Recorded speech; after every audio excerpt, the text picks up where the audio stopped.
Mi padre me echó de casa por no ser suficientemente hombre, pero años después fui yo quien pagó su terapia de cáncer, y mientras sostenía su mano le dije que al final sí tenía razón. Que me hice hombre el día que dejé de ser su hijo. Mi viejo tenía esa manera de mirar que te hacía sentir como si siempre estuvieras haciendo algo mal, aunque no hicieras nada. No gritaba todo el tiempo, pero cuando lo hacía, se te quedaba el eco en el pecho por días. Era de esos tipos que creen que la masculinidad se demuestra a base de no mostrar emociones, de trabajar hasta reventar y de hacer sentir menos a cualquiera que no encaje en ese molde. Desde que tengo memoria, su frase favorita era esa mierda de en esta casa se es hombre o se es nada. Y yo, bueno, para él siempre fui más nada que otra cosa. Crecí en un vecindario de clase media-baja, con casas viejas, autos oxidados en las entradas y perros que ladraban más de lo que dormían. Mi mamá hacía lo que podía para mantener la paz, cocinando y limpiando como si con eso pudiera tapar las grietas que dejaba el carácter de mi papá. Yo era el hijo torcido, el que no siguió el camino. No me gustaba el béisbol, no sabía cambiar el aceite del carro y prefería encerrarme en mi cuarto con la guitarra y escribir letras estúpidas que nadie escuchaba. Y claro, eso lo enfurecía. Decía que yo era un soñador inútil y que nunca iba a servir para nada si seguía jugando a ser artista. Recuerdo perfectamente el día que me echó. Fue en mi cumpleaños número 18. Estábamos cenando, él con su cerveza en la mano y yo con la cabeza agachada porque ya conocía ese tono de voz que usaba cuando quería buscar pelea. Empezó a burlarse de mi corte de pelo, de mi forma de hablar, de que no tenía novia. Dijo que en su tiempo ya tenían esposa a mi edad y que yo solo sabía perder el tiempo. Traté de ignorarlo, pero siguió hasta que me dijo que me mirara al espejo, que lo único que veía era una decepción. Me levanté y le dije que estaba harto de sus mierdas. Me lanzó la cerveza al suelo, el líquido corrió por las baldosas y se me quedó viendo con esos ojos que solo conocían dos emociones, enojo y desprecio. Me dijo que si no quería ser hombre, que me largara de su casa. Y lo hizo. Así de fácil, como si fuera a tirar una bolsa de basura. Mi mamá se quedó quieta, con los ojos vidriosos, y solo murmuró que no lo contradijera. Esa fue la última vez que dormí bajo ese techo. Esa noche caminé sin rumbo por el vecindario, con la maleta vieja donde apenas cabía mi ropa y mi guitarra colgando del hombro.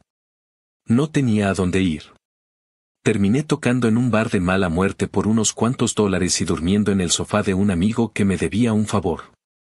Los primeros meses fueron el tipo de miseria que uno no olvida, porque aprendes rápido que la libertad también duele. Trabajaba lavando platos y haciendo entregas en bicicleta. A veces tenía que elegir entre comer o poner gasolina al carro que me prestaban de vez en cuando. Aún así, no llamé a mi casa. No iba a darle el gusto de saber que estaba batallando. Me juré que un día él iba a tener que mirarme sin poder hablar, sin tener con qué humillarme. Con el tiempo, conseguí una beca parcial para un programa de técnico de emergencias médicas. No fue fácil, pero me gustaba sentir que podía hacer algo que sirviera para alguien. Me gustaba la idea de ser la persona que llega cuando todo se está yendo a la mierda, porque en cierto modo así se sentía mi vida. Aprendí a manejar la ambulancia, a lidiar con el olor del miedo, con el llanto de la gente, con el cansancio de ver cómo algunos días nadie se salva. Pero ahí, en medio de todo eso, encontré un propósito. Cada turno era un recordatorio de que, a pesar de todo lo que él decía, yo sí servía para algo. Pasaron los años. Me mudé de ciudad, conocí a gente distinta, construí una vida con pedazos rotos pero mía. Nunca hablé con mi papá. No porque no pudiera, sino porque no quería volver a ese círculo de mierda donde todo era su manera o ninguna. Hasta que un día, más de una década después, mi teléfono sonó y al otro lado estaba mi mamá, con la voz temblando. Me dijo que él estaba enfermo, que el doctor había dicho que era cáncer y que no sabía cómo pagar el tratamiento. No me pidió nada, pero en su tono se notaba que estaba rogando sin decirlo.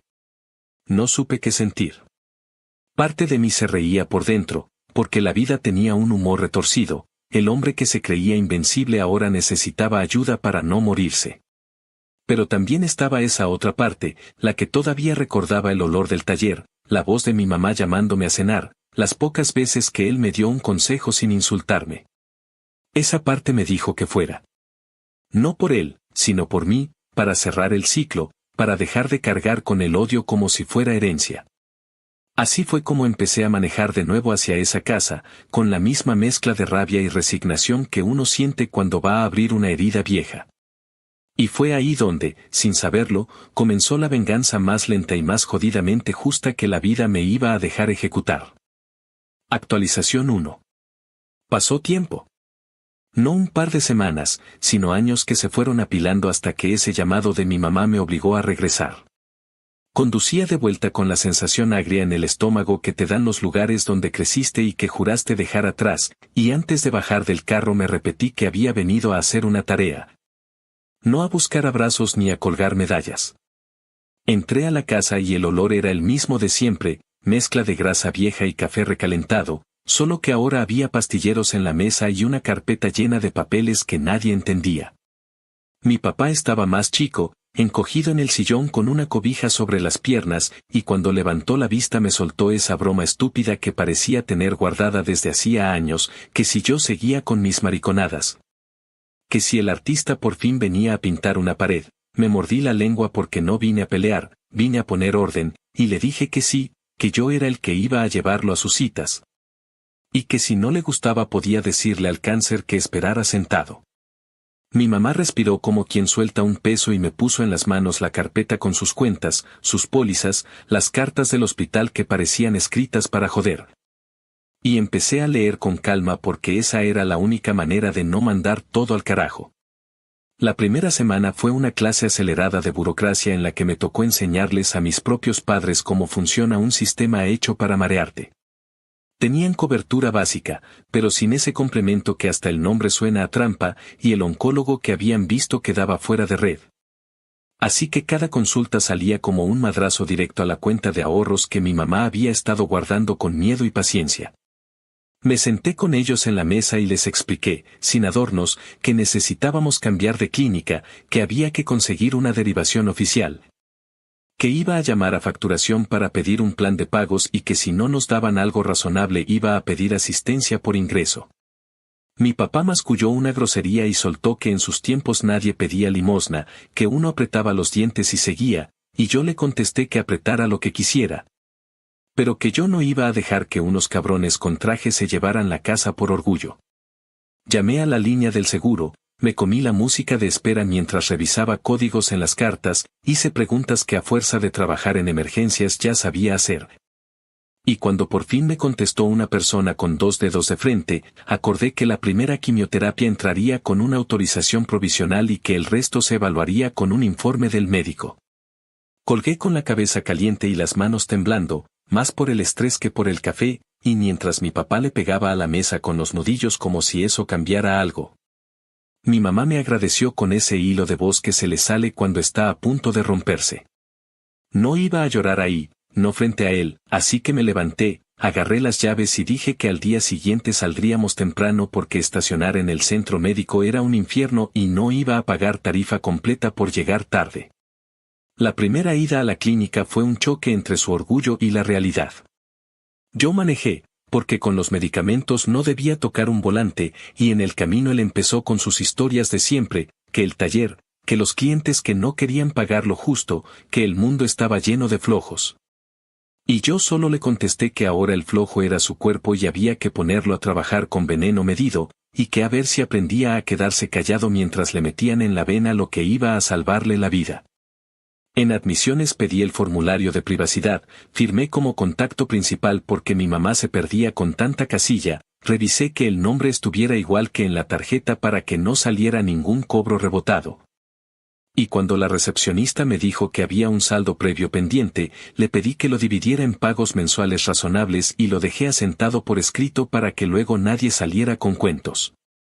A mi papá lo pesaron, le tomaron signos, le pusieron una pulsera, y yo me quedé en la silla de plástico viendo cómo pasaban pacientes que ya conocían la rutina, con cobijas delgadas en bolsas de supermercado. Termos de agua, libros de crucigramas, y pensé que ese cuarto era una especie de estación de paso donde todo mundo fingía normalidad para no gritar. Cuando lo pasaron a la sala de infusiones y vi el set de sueros y la bomba que empezaba a marcar el ritmo de las gotas, me obligué a estar en modo trabajo. Ese en el que escuchas lo que importa y guardas lo que duele para después. La enfermera explicó los efectos, lo de las náuseas, lo de la fatiga, el gusto metálico que te deja todo con sabor a moneda, y mi papá la interrumpió para decir que él aguantaba, que no era para tanto. Y ella lo miró con esa paciencia que solo tienen quienes ven la misma película todos los días y le dijo que no se trataba de ser fuerte, sino de ser constante. Y que si quería hacerse el valiente terminaría vomitando hasta la dignidad. Quise reírme, pero la verdad es que me dieron ganas de darle un abrazo a esa mujer por decir en voz alta lo que yo vengo masticando desde que tengo memoria. Tomé notas en un cuaderno, apunté horarios, anoté el nombre de un medicamento para las náuseas que no estaba en el formulario básico y que había que pedir con receta aparte. Y antes de salir de la sala fui a farmacia a dejar todo listo para recogerlo en cuanto él terminara y nos fuéramos a casa. Pagué el copago con mi tarjeta, el monto daba para un insulto, y cuando la pantalla mostró la aprobación sentí ese pinchazo en el orgullo que duele pero también enciende. Porque cada cargo era una forma de recordarle que el nada al que echó a la calle era el mismo que ahora movía la máquina para que no se muriera. En casa me instalé en modo turno largo. Organicé la cocina como se debe, con una botella de agua a la vista, con galletas saladas, con miel para combatir el mal gusto, con la planilla de medicamentos en la nevera para que nadie se saltara una toma. Y revisé la habitación para que no hubiera alfombras que estorbaran, porque los mareos son traicioneros y una caída te parte lo que la quimio está tratando de salvar.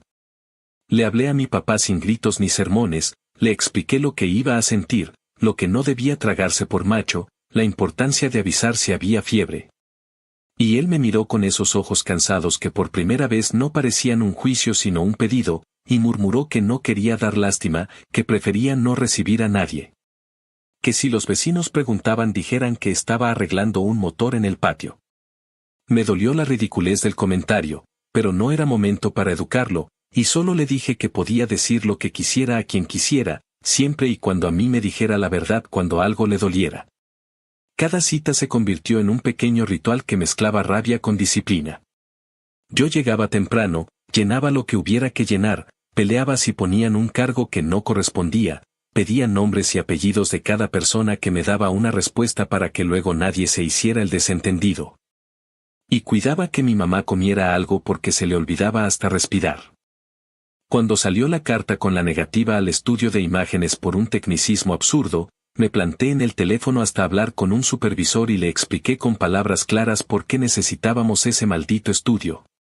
Pedí que anotaran mi reclamo, pedí número de caso, pedí plazos, y en la tarde ya tenía el correo con la autorización, y sí, me sentí bien, no por ganarle a un sistema idiota, sino porque el tipo que me echó por débil ahora se sostenía del hijo débil que aprendió a pelear sin romperlo todo. Él no lo decía, claro, pero se le notaba en la postura, en la manera en que se dejaba guiar. En el silencio que se hacía en el auto de regreso cuando yo encendía la radio y dejaba que el ruido nos llenara los huecos donde antes vivían sus discursos de macho. Hubo momentos que se pegaron como chicle al piso de la memoria. Uno fue a la salida de una infusión, cuando le di una bolsa para el camino por si las náuseas se ponían tercas y él, con esa necedad vieja, dijo que estaba bien, que no haría falta. Y a mitad de autopista se le vino el estómago encima y tuvimos que parar con urgencia para que pudiera respirar. No le solté un sermón, no me burlé, solo saqué toallitas, le limpié la cara, le di agua, esperé a que la coloración volviera a algo parecido a lo normal. Y le dije con calma que para la próxima usaríamos la bolsa porque nadie le da una medalla por vomitarse encima. Otro fue la primera vez que me pidió que me quedara en la sala de espera, no por orgullo sino porque le daba miedo dormirse solo en esa silla reclinable mientras el suero hacía lo suyo, me lo dijo en voz baja.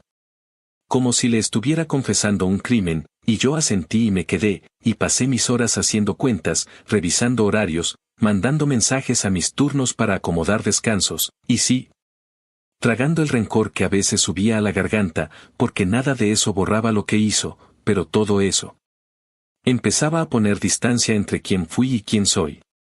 Con el paso de las semanas, la clínica dejó de ser una novedad y se volvió un lugar donde conocíamos las caras. La enfermera de voz firme que no se dejaba impresionar por los fanfarrones, el trabajador social que conseguía vales de gasolina para las familias que venían de lejos. La señora del mostrador que hacía bromas torpes para romper el hielo. Hubo días malos, con mareos de mierda, con cansancio que no entiende de descansos, con olor a desinfectante metiéndose en la nariz como un recordatorio de que la vida es frágil y los pasillos son largos. Y hubo días menos malos, con una risa corta por un comentario absurdo, con una sopa que sí se le antojaba. Con un partido en la televisión que perdió el equipo de siempre y que de todas formas nos dejó hablando de otra cosa que no fuera enfermedad. En cada uno de esos días me repetí que estaba ahí por mí, por la promesa que me hice mientras fregaba mesas pegajosas a medianoche, y también por mi mamá, que merecía un respiro. Y acepté que esa mezcla rara entre cuidado y coraje era, de alguna forma torcida, mi manera de devolver el golpe sin levantar la voz. La primera ronda de quimio cerró con un montón de papeles sellados y análisis que decían poco para quien no quiere leer más que buenas noticias. El oncólogo fue claro. No vendió humo, dijo que había respuesta pero que no cantáramos victoria, que tocaba seguir, que cada cuerpo aguanta hasta donde puede. Y yo lo agradecí porque las mentiras bonitas son para la gente que necesita dormir, y yo hace tiempo que aprendí a quedarme despierto. Salimos de esa consulta y en el estacionamiento, apoyado en el carro como si los metales también pudieran cansarse, mi papá me dijo con un hilo de voz que no conocía, que gracias. Que sin mí no habrían sabido ni por dónde empezar, y yo no supe qué hacer con eso, así que hice lo que mejor sé hacer cuando la emoción me rebasa, que es ponerme en marcha, le abrí la puerta, le ajusté el cinturón. Le pasé una manta, y mientras encendía el motor pensé que la venganza, esa que soñé cuando dormía en sofás prestados, no se parecía en nada a un grito triunfal, sino a esto, a la certeza silenciosa de que el hombre que me trató como sobra ahora respiraba mejor porque yo aprendí a no parecerme a él. Actualización 2. Pasaron algunos meses y el ritmo se volvió una rutina pesada pero predecible. Las semanas giraban alrededor de los tratamientos, las horas de sueño se medían por turnos de cansancio y el tiempo libre dejó de existir. Mi papá, que toda su vida había caminado erguido como si cargara una bandera invisible, empezó a encorvarse, a moverse con pasos cortos y a depender de mí para cosas que antes consideraba humillantes. No hablaba mucho. Seguía teniendo ese orgullo absurdo que le impedía decir que tenía miedo, pero el cuerpo lo traicionaba a diario y la quimio lo estaba dejando hecho polvo. Se le empezó a caer el cabello en mechones, las manos se le ponían frías y temblorosas, y cada día tenía menos fuerza para esconder la debilidad que tanto odiaba mostrar. Mi mamá hacía lo posible por mantener las apariencias, cocinaba como si preparar sopa fuera una manera de protegerlo, pero se notaba que estaba agotada, que cada noche dormía con la angustia de escuchar si respiraba o no. Yo, mientras tanto, me había convertido en un asistente de enfermería improvisado. Aprendí a organizar los medicamentos por horario, a reconocer el color del vómito que debía preocuparme y el que no, a limpiar sin hacerlo sentir como un inválido. Tenía un calendario colgado en la pared donde anotaba las dosis, los efectos secundarios, las fechas de control. Cada día marcaba con un marcador rojo las horas en que lograba comer algo sin devolverlo, como si eso fuera una victoria. Empecé a dormir en el sofá, por si lo escuchaba toser o vomitar, y las noches se me hicieron eternas. A veces lo escuchaba llorar bajito, pensando que yo no lo oía, y me quedaba quieto para no interrumpir ese llanto que sonaba más a derrota que a dolor físico. No sé si alguna vez se dio cuenta de que lo escuchaba, pero yo tampoco quise hablarlo.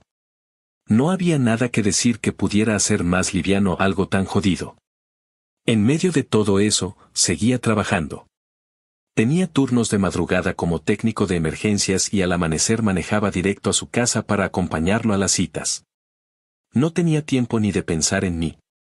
Mis días se reducían a tratar de mantenerlo con vida y que mi mamá no se desmoronara. La casa se llenó de un silencio raro, no incómodo, sino uno de esos silencios que se sienten pesados, donde todos están esperando algo que nadie quiere nombrar. Los pocos vecinos que aún se acercaban preguntaban por él y mi mamá siempre respondía que ahí la lleva, aunque todos sabíamos que no era cierto. Había días en los que el cuerpo le pasaba factura tan fuerte que apenas podía sentarse. La piel se le puso gris, las uñas se le marcaron con líneas oscuras y el cansancio se le metió en los ojos. A veces intentaba hacer chistes, esos que siempre usaba para no hablar en serio, pero le salían rotos, sin energía. Y yo, que toda mi vida había querido verlo quebrarse, me encontraba ahora sosteniéndole la cabeza cuando no podía más. Una tarde me pidió que me quedara mientras dormía porque tenía miedo de no despertar. Me lo dijo casi susurrando, con una voz que no reconocí, y eso me partió de una manera que no esperaba. Me quedé sentado en la silla del cuarto, viendo cómo se le movía el pecho al respirar. Ahí, en ese momento, entendí que la venganza no siempre llega con gritos o insultos, a veces llega en silencio, cuando la vida te pone a cuidar de quien te destrozó. Yo no lo hacía por amor, ni por perdón. Lo hacía porque no quería parecerme a él. Porque si lo dejaba morir solo, me convertía en la misma clase de cabrón que me echó a la calle cuando más lo necesitaba. Esa era mi forma de ganar, haciendo lo que él nunca habría hecho por mí. Hubo días peores. Días en que el dolor lo hacía gritar, en que los medicamentos no bastaban, en que se negaba a comer y tiraba los platos porque decía que todo le sabía a metal. Mi mamá se desesperaba y terminaba llorando en el fregadero mientras yo recogía los pedazos. Una noche, después de una de esas crisis, me miró con una mezcla de cansancio y miedo y me dijo que yo era más hombre de lo que él había sido nunca. Lo dijo sin sarcasmo, sin rabia, como si por fin entendiera algo que toda la vida había rechazado. Me reí con amargura y le contesté que no lo dijera solo porque estaba débil, que no necesitaba consolarme. Pero él insistió, dijo que no era consuelo, que solo estaba viendo lo que no quiso ver antes. No supe qué responder. Me quedé callado y seguimos en silencio, cada uno con sus pensamientos, como si hablar fuera un lujo que ya no podíamos permitirnos. El cuerpo le fue pasando factura de maneras crueles. Los efectos secundarios se multiplicaban, las náuseas eran incontrolables y hubo días en los que pensé que no llegaba a la mañana. Lo bañaba con una esponja, cambiaba las sábanas, revisaba su temperatura cada pocas horas. Me sabía el olor del medicamento, el ritmo de su respiración, las palabras que decía entre sueños. Mi mamá empezó a rezar más, se quedaba horas con el rosario en las manos mientras yo revisaba las recetas y los horarios de los tratamientos. A veces me quedaba mirando la escena, ella murmurando oraciones y él respirando apenas, y pensaba que ese era el resumen perfecto de lo que había sido su vida, una mujer que aguantó demasiado. Un hombre que nunca supo pedir perdón y un hijo que terminó cargando con lo que ninguno de los dos pudo resolver. Hubo una noche que no se me va a olvidar. Estábamos los tres en la sala, él en el sillón, mi mamá dormida en la mecedora, y yo terminando de revisar una cuenta del hospital. Me habló sin levantar la vista, con voz ronca, y dijo que tenía miedo de morirse sin arreglar las cosas. Dijo que a veces soñaba que yo tenía 18 otra vez y que en lugar de echarme, me pedía que me quedara. Lo escuché sin interrumpirlo, sin mirarlo, y cuando terminó, solo le dije que no se preocupara, que ya estábamos arreglando todo a nuestra manera. No lo abracé ni le dije que lo perdonaba. No era necesario. El silencio que vino después fue suficiente. A medida que pasaban los meses, la quimio empezó a hacer menos efecto y los médicos hablaron de ajustes en el tratamiento. Yo ya me sabía todos los términos, las dosis, los riesgos. Había aprendido más sobre cáncer de lo que hubiera querido en mi vida. Mi mamá seguía sosteniéndose como podía, pero se notaba que la esperanza se le iba apagando. Yo seguía firme, no por fe, sino por obstinación. Cada cita, cada medicamento, cada trámite era una batalla que me negaba a perder, aunque parte de mí supiera que el final ya estaba escrito. En algún punto, sin darme cuenta, el odio se fue transformando. No en amor, porque eso no llegó nunca, pero sí en algo más tranquilo, una especie de resignación que dolía menos que la rabia. Ya no sentía ganas de vengarme con palabras, porque entendí que el verdadero castigo era que me necesitara. Que el hombre que me echó por no ser suficientemente hombre ahora dependía del mismo hijo que despreciaba. Esa ironía no me daba placer, pero me daba paz. Paz porque ya no tenía que probarle nada a nadie. Paz porque, después de tantos años, Por fin podía mirarlo sin sentir miedo. Cuando lo veía dormido, con los tubos en el brazo y la piel marcada por los pinchazos, pensaba en todas las veces que me gritó que los hombres no lloran, que hay que aguantar. Y ahí estaba él, roto, frágil, sin poder moverse sin ayuda. Me di cuenta de que lo que me había hecho no me definía, que su voz ya no era la mía, que ese hombre no tenía poder sobre mí. Y en ese reconocimiento silencioso encontré lo que siempre busqué, la libertad de no odiarlo más. No porque mereciera perdón, sino porque yo merecía descanso. La segunda ronda de tratamiento terminó con un informe médico que hablaba de complicaciones, de recuentos bajos, de posibles ajustes. Mi mamá lloró en el pasillo del hospital y yo la abracé sin decir nada. Ya no había mucho que discutir. Mi papá se quedó mirando por la ventana del coche todo el camino de regreso. No dijo una palabra, y no hizo falta. Ambos sabíamos que la pelea se estaba acabando. Esa noche lo ayudé a acostarse, le acomodé la manta y, antes de irme al sofá, escuché que murmuraba que le daba miedo no despertar. Le dije que dormir era lo mejor que podía hacer, que yo estaba ahí, que no se preocupara. Y por primera vez en la vida, me creyó. Actualización 3.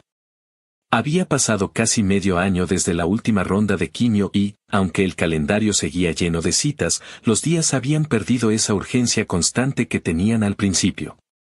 El cuerpo de mi papá estaba exhausto, pero el cáncer parecía haberse frenado un poco. Los médicos hablaban con ese tono cauteloso que usan cuando no quieren dar esperanzas, pero tampoco quieren hundirlas, y la palabra remisión parcial empezó a aparecer en los informes. No era una victoria, pero era un respiro, y en ese momento nos bastaba con eso. La casa, que antes parecía una sala de hospital improvisada, empezó a recuperar algo de ritmo. Mi mamá volvió a cocinar sin contar calorías ni proteínas, mi papá podía sentarse a comer con nosotros sin quedarse sin aire, y hasta intentó volver al taller por un rato, solo para mirar las herramientas. Duró poco, apenas una hora, pero volvió con una expresión que no le conocía desde hacía años.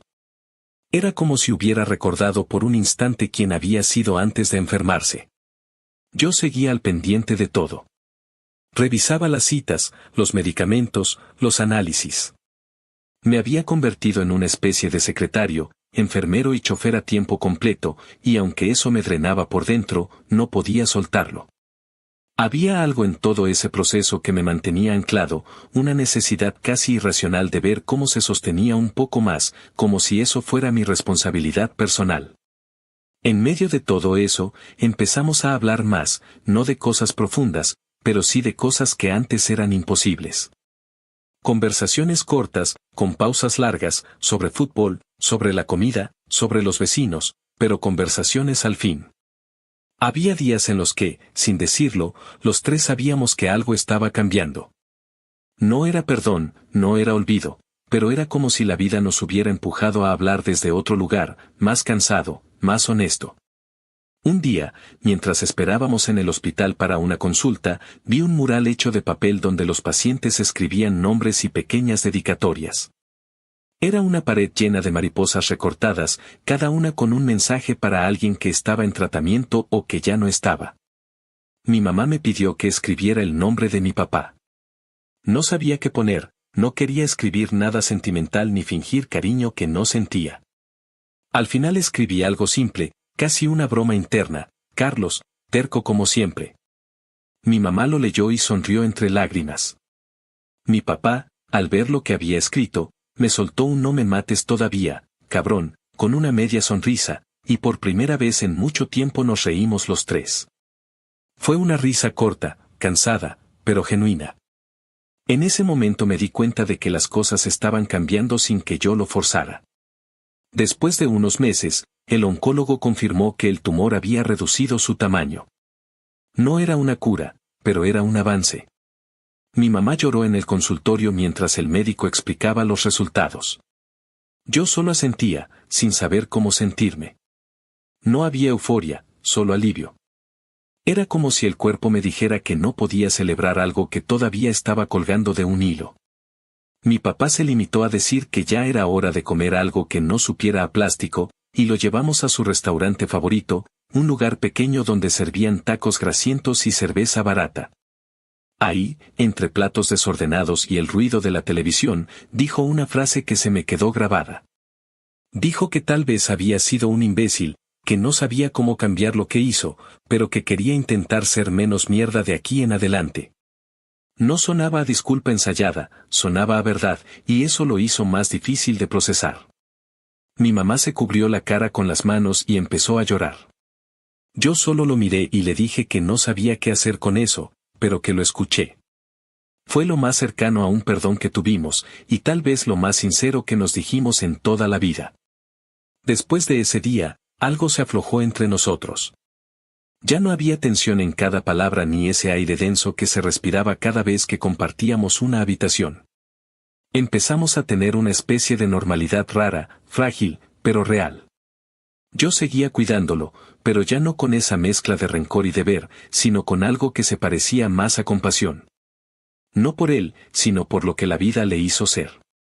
Vi en carne viva como un tipo que siempre creyó que la fuerza era lo único importante se desmoronaba y aprendía a depender de los demás, y eso me cambió también a mí.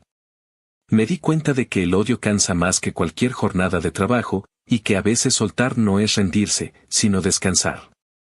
Una tarde, después de una revisión, pasamos por la farmacia del hospital.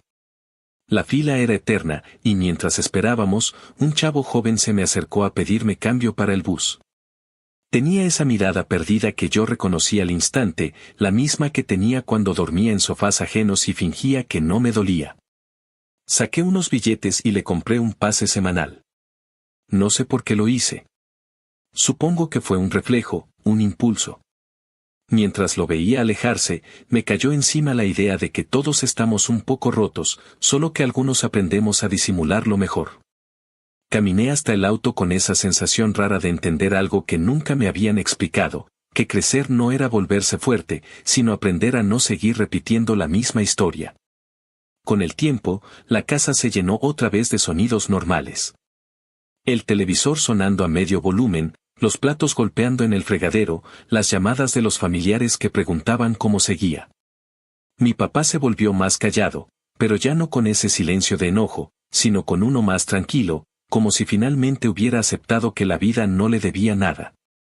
Seguía siendo terco, seguía discutiendo por cosas pequeñas, pero ya no era el mismo hombre que me echó a la calle por no ser lo que él esperaba.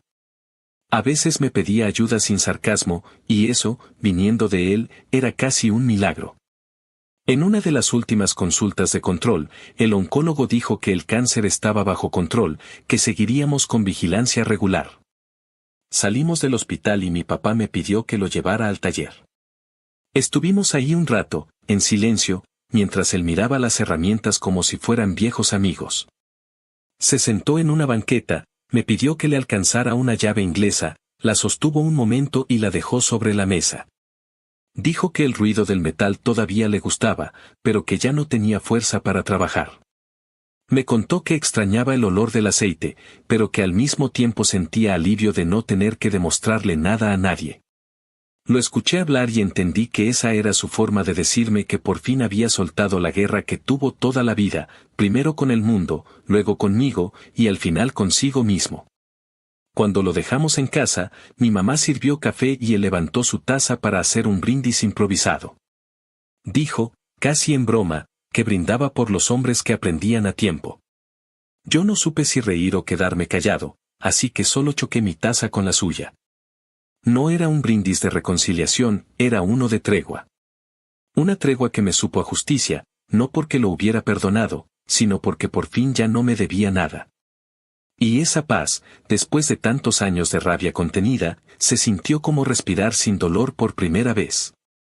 Actualización 4. Habían pasado algunos años desde aquella etapa donde todo giraba alrededor de hospitales, citas, laboratorios y resultados de sangre. El cáncer seguía en remisión y, aunque mi papá nunca volvió a ser el mismo, ya podía caminar sin fatigarse a los pocos pasos y hasta hacía tareas pequeñas en la casa, como revisar las bisagras de las puertas o cambiar un foco. La casa se había llenado de una calma nueva, una que todavía se sentía frágil, como si dependiera de que todos fingieran no recordar los gritos del pasado. Yo, por mi parte, ya no vivía ahí. Había vuelto a mi vida, a mi trabajo, y por primera vez en mucho tiempo sentía que tenía algo parecido a estabilidad. Había dejado de trabajar jornadas dobles en emergencias y me habían ascendido a supervisor, lo que no solo me daba un mejor salario sino también algo que nunca había tenido, tiempo. Fue durante uno de esos cursos de actualización donde conocí a Matt. Era de esos tipos que te caen bien desde el primer minuto, con una calma que contagiaba y una forma de mirar que te hacía sentir que podías decir cualquier cosa sin tener que defenderte después. Nos hicimos amigos rápido, compartiendo turnos, bromas de guardia y conversaciones que empezaron siendo triviales y terminaron siendo casi terapéuticas. Con él aprendí algo que no sabía que me faltaba, la sensación de estar seguro sin tener que demostrar nada. Poco a poco lo que comenzó como amistad se volvió otra cosa, algo más profundo, más tranquilo.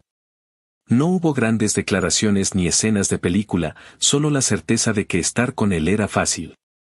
Con el tiempo nos mudamos juntos a un departamento pequeño pero acogedor, y por primera vez en años me sentí en casa.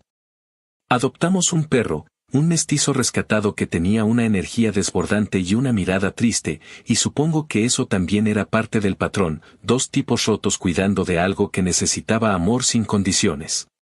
Aún así, no me alejé del todo de mis padres. Llamaba a mi mamá cada pocos días y la visitaba los fines de semana.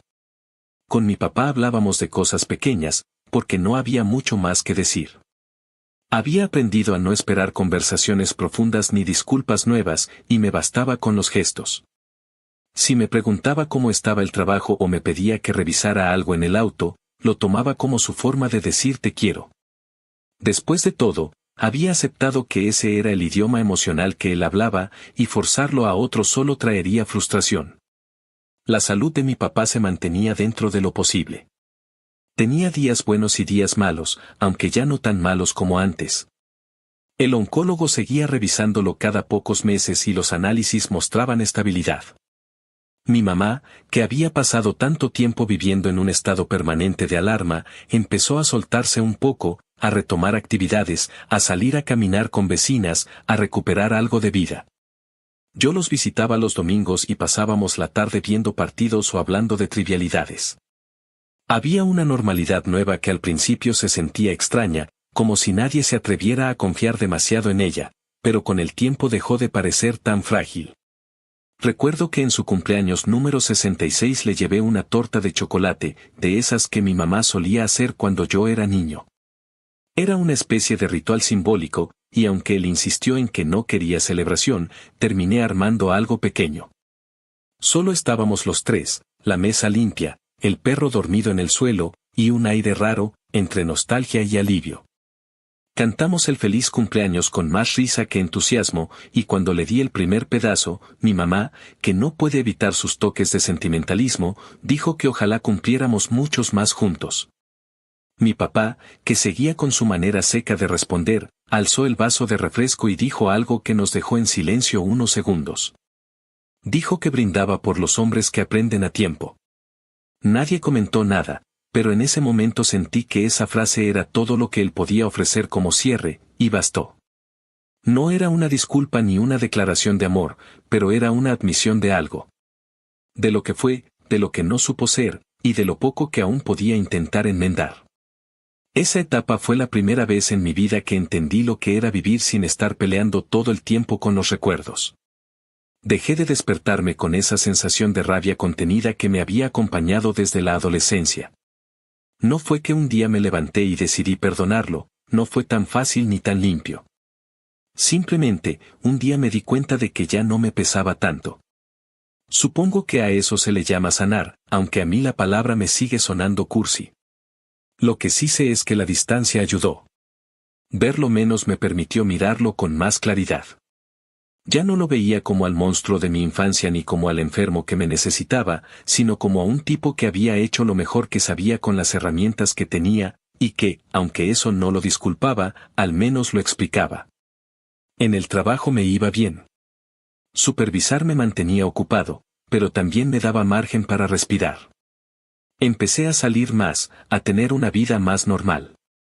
Algunos compañeros sabían que tenía pareja, otros no preguntaban y yo no explicaba.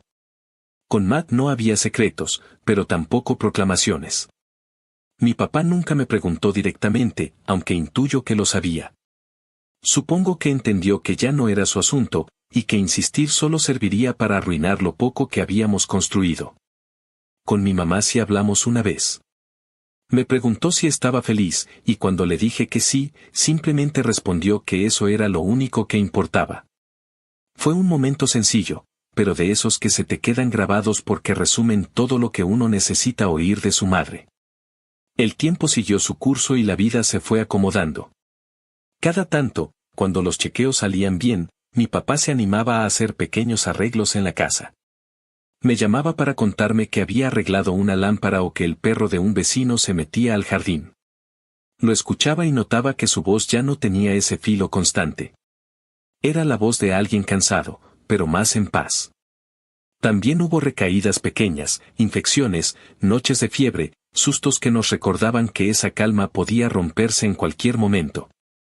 Aún así, aprendimos a no vivir pendientes del desastre, a disfrutar las pausas. Durante esos años empecé a notar algo que no había visto antes. Mi papá y mi mamá, después de toda una vida de discusiones y silencios, se habían vuelto compañeros. No se decían cosas dulces ni se tomaban de la mano, pero se cuidaban, se entendían con miradas, compartían silencios cómodos. Había algo tierno en esa rutina gastada. Él se quejaba de su presión, ella le alcanzaba el pastillero sin decir nada. Él olvidaba las llaves, ella las encontraba sin reproches. Era como si, después de tanto daño, hubieran decidido dejarse en paz. Yo seguía visitándolos, no por obligación, sino porque quería. Había aprendido que no necesitaba un cierre perfecto para dejar de cargar con lo que me dolía. Entendí que a veces los finales no son redondos ni justos, pero eso no significa que no sean válidos. En cierta forma, ese periodo fue la calma antes del último golpe. Porque aunque no lo sabíamos todavía, el cáncer solo había hecho una pausa. Una pausa larga, engañosa, de esas que te hacen pensar que lo peor ya pasó. Pero la vida, como siempre, tenía otros planes. Actualización final. Pasaron varios años hasta que el golpe final llegó. Todo parecía estable, como si de verdad hubiéramos ganado algo de tiempo, pero la vida no deja de recordarte que no hace promesas. Un día mi mamá me llamó, no con ese tono de pánico de las veces anteriores, sino con una voz seca, como si ya lo hubiera estado esperando. Dijo que mi papá se sentía mal otra vez, que llevaba semanas sin apetito y que el cansancio había vuelto de golpe. Yo ya sabía lo que eso significaba, porque después de pasar tanto tiempo viendo cuerpos enfermos, uno aprende a leer las señales. Volví a la casa y, con solo mirarlo, entendí que el cáncer había regresado. No hizo falta que los médicos lo confirmaran, pero igual hicimos todos los estudios. El diagnóstico llegó en una carpeta como tantas otras, con palabras frías y precisas, metástasis avanzada. Esta vez no había tratamientos nuevos ni opciones experimentales. Solo cuidados paliativos. Cuando el oncólogo pronunció esas palabras, mi mamá bajó la mirada y mi papá se quedó callado, sin mover un músculo. Yo esperé a que alguien dijera algo, pero el silencio se estiró tanto que terminé rompiéndolo yo. Pregunté cuánto tiempo tenía, no porque creyera que existía una respuesta exacta, sino porque necesitaba oír algo que me hiciera aterrizar. El médico fue honesto. Dijo que podían ser meses, tal vez menos, dependiendo de cómo respondiera el cuerpo. Mi papá asintió despacio, sin drama, y dijo que no quería más hospitales, que si el final ya venía, quería estar en su casa. En ese momento supe que la decisión estaba tomada, y que lo único que quedaba era acompañarlo a morir. Montamos una cama especial en la sala porque era el único espacio donde el sol entraba sin necesidad de moverlo de un cuarto a otro. Llevé mis cosas para quedarme allí el tiempo que hiciera falta, y Matt también se mudó por unos días para ayudarnos. Mi mamá intentaba mantener la rutina, cocinando caldos que él ya no comía y limpiando una y otra vez los mismos rincones como si el orden pudiera detener lo inevitable. Las noches eran largas. El sueño se iba y el reloj parecía avanzar por capricho. Me acostumbré a dormir con un oído puesto en los sonidos del monitor, a levantarme cada par de horas para revisar que siguiera respirando, a cambiarle las compresas frías en la frente cuando la fiebre subía. Los medicamentos paliativos lo mantenían estable, pero también lo volvían otra persona. A veces no sabía si hablaba conmigo o con alguien que solo existía en su cabeza. Murmuraba nombres, recordaba cosas que nadie más entendía. En los momentos lúcidos, me pedía que le pusiera música vieja, esas canciones que solía tararear mientras trabajaba en el taller. Decía que el ruido de los motores ya no lo acompañaba y que necesitaba algo que le recordara quién fue antes de enfermar. Así que llené la casa de boleros y rancheras, y entre canción y canción, se quedaba dormido. Hubo algo profundamente irónico en eso, toda mi infancia había sido una pelea por hacer ruido, y ahora el silencio era lo que más temía. Durante esas semanas hubo una calma extraña. No era paz, pero sí una especie de aceptación. Mi mamá y yo nos turnábamos para cuidarlo. Ella le leía fragmentos de libros que le gustaban, aunque él ya casi no podía mantener los ojos abiertos. A veces lo veía sonreír levemente, y no sabía si era por las palabras o por el tono de su voz. En los días buenos, pedía sentarse un rato en la silla junto a la ventana, y ahí nos quedábamos, los tres, viendo pasar el tiempo sin hablar demasiado. En los días malos, en cambio, el dolor era insoportable. Gritaba, lloraba, y yo tenía que recordarle que tomara la morfina, aunque él siempre protestaba diciendo que no quería sentirse drogado. Le respondía que no era el momento de hacerse el fuerte, que nadie iba a juzgarlo por querer un respiro.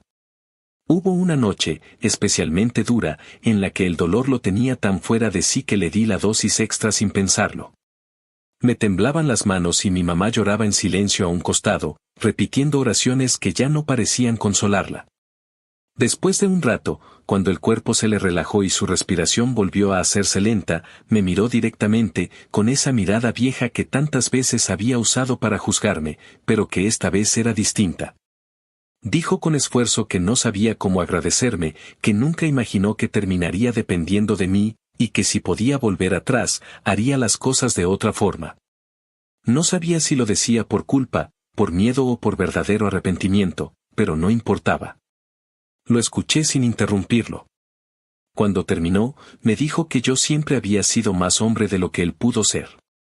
Lo dijo sin lágrimas, sin adornos, solo con la voz quebrada. Yo respiré profundo, me acerqué a la cama y le respondí lo que llevaba toda la vida guardando. Le dije que se equivocaba, que él sí había tenido razón en algo, me hice hombre, pero no por su ejemplo, sino el día que dejé de ser su hijo. No lo dije para herirlo. Lo dije porque era la verdad. Porque toda mi vida había estado moldeada por la idea de demostrarle que podía ser más que su rechazo, y en ese momento me di cuenta de que ya no tenía que probar nada. Lo vi cerrar los ojos, sin enojo, sin reproche. Asintió apenas, como si entendiera lo que quería decir, y apretó mi mano con una fuerza que no sabía que todavía tenía. Ese fue el último diálogo real que tuvimos. A partir de ahí, el cuerpo empezó a apagarse lentamente. Los días siguientes fueron una sucesión de suspiros, pausas y ausencias. El último amanecer lo pasé sentado junto a su cama, sosteniéndole la mano, mientras mi mamá dormía en una silla. El aire olía a medicamento y a cansancio. No hubo un momento claro en que dejara de respirar, solo un silencio que se fue estirando hasta que entendí que ya no estaba. Me quedé ahí un rato, sin moverme, sin llorar. No sentí alivio ni tristeza. Solo una especie de vacío absoluto, como si por fin se hubiera cerrado un círculo que llevaba demasiados años girando. Después llegaron los trámites, las llamadas, la rutina inevitable que sigue a la muerte. Lo enterramos en un cementerio sencillo, sin grandes discursos. Mi mamá eligió una placa con su nombre y una frase corta, terco hasta el final. No quise cambiarla. Me pareció justa. Durante el velorio hubo gente que no veía desde niño, algunos vecinos que vinieron a decir cosas como que fue un buen hombre, un tipo duro pero de principios, y me limité a asentir sin discutir. Nadie necesita escuchar la historia completa para despedir a un muerto. Cuando todo terminó, ayudé a mi mamá a ordenar la casa. Guardamos su ropa, las herramientas, las fotos que quedaban enmarcadas. Ella me pidió que no tirara nada todavía, que necesitaba tiempo, y yo lo entendí. Esa noche, mientras ella dormía, me senté en el sillón donde había pasado tantas horas cuidándolo y pensé en lo irónico que era todo. El hombre que me echó de su casa por no ser lo que él consideraba un verdadero hombre terminó muriendo con mi mano sosteniendo la suya. Me había pasado la vida huyendo de su sombra, y al final fue en esa misma sombra donde encontré una especie de cierre. No hubo redención milagrosa, ni una reconciliación de película. No hay finales felices cuando se trata de este tipo de heridas. Pero sí hubo algo que se le pareció a la paz. Una paz dura, ganada a golpes, a noches sin sueño, a años de resentimiento y cansancio. No sentí amor, pero tampoco odio. Sentí que finalmente podía respirar sin arrastrar su voz dentro de mí. Y eso, después de todo, era suficiente. Mi mamá siguió su vida de la forma más tranquila que pudo. Yo volví a mi casa, a mi trabajo, a Matt, al perro que todavía seguía robándose la mitad del sofá. Y aunque al principio me costó admitirlo, había días en los que lo extrañaba, no a él exactamente, sino la rutina de cuidarlo, esa sensación de propósito que da sostener algo que sabes que se va a romper. Con el tiempo aprendí a vivir sin esa necesidad de tener una deuda pendiente. A veces, cuando paso por el taller abandonado o por los bares donde solía llevarme cuando era niño, me sorprendo pensando que quizás él también hizo lo mejor que supo, y que a su manera, torpe y violenta, trató de enseñarme lo que creía correcto. Nunca lo idealicé, pero tampoco quiero odiarlo más. El ciclo se cerró. Y si de algo estoy seguro, es de que tenía razón en una sola cosa, me hice hombre. Pero no por seguir sus reglas, ni por soportar su desprecio, sino porque aprendí a cuidar sin convertirme en lo que él fue. Porque al final, sostenerle la mano mientras se iba fue el acto más claro de fuerza que alguna vez tuve. Y aunque nunca lo diría en voz alta, creo que esa fue la última lección que le debía, y la única que valía la pena aprender.